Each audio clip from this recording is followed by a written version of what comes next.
I don't want to yell too much.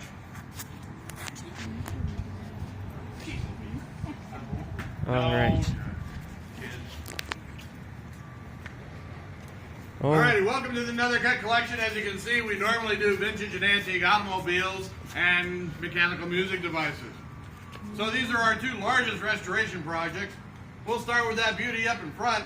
That happens to be a 1937 Canadian Pacific Royal Hudson steam locomotive. She was state of the art for 1937. She had what we call a stoker. The steam-powered screw lays up underneath the tender and automatically feeds the coal up into the firebox. So there's none of the classic shoveling coal on her. She carried 21 tons of coal, 14,400 gallons of water, and had an operational distance of approximately 80 miles. Oh. She's a hungry girl, what can I say? But she was very powerful, so she needed a lot of fuel to move things. But she spent her time on the East Coast going from Toronto, Canada to a place called Thunder Bay, Ontario. It was an 811-mile one-way trip. She'd be serviced sent back home again. She did this for over 30 years. She received her royal status in 1939 when the King of England, King George VI, and his wife Queen Elizabeth traveled across Canada and back again. So impressed was the monarch by the performance and reliability of the Hudson locomotives that he bestowed royal status upon the entire class. Yay.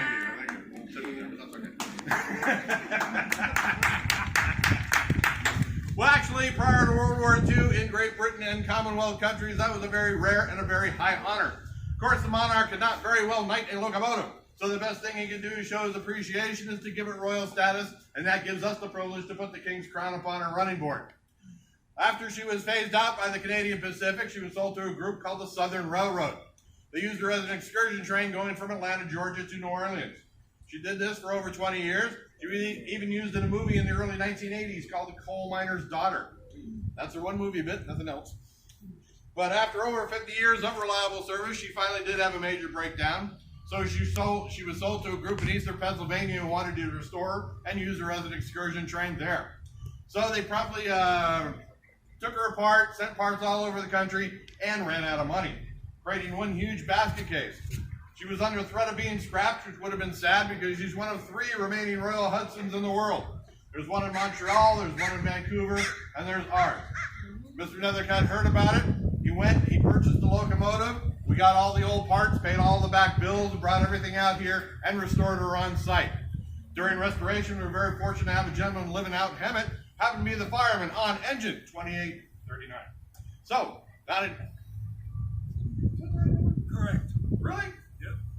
Wow. So, I'm sorry I had a senior moment there. I thought I gave the wrong number out.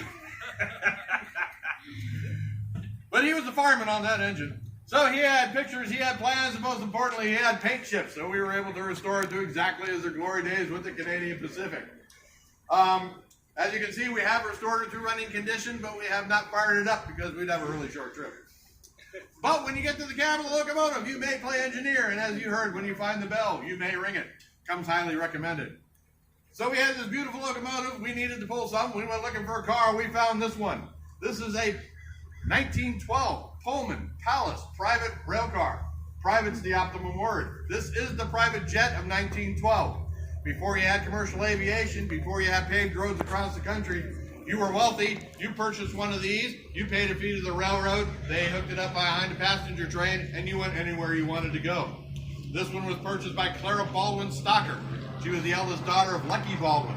He's a gentleman that donated the land for the LA Arboretum. He also started the Santa Anita racetrack in the town of Arcadia. During her time, Clara, she actually got luckier because she had oil, so he ended up in the local towns of Baldwin Hills and Baldwin Park. So it's all related to the people that own this car. Clara worked with Pullman. She named it the California, her colors, her floor plan.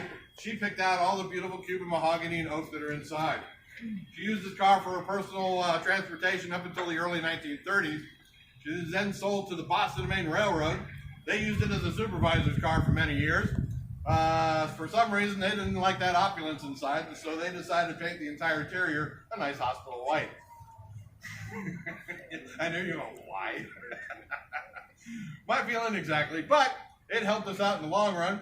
The car actually was then sold to the Edisonville Railroad Museum, stayed on the East Coast.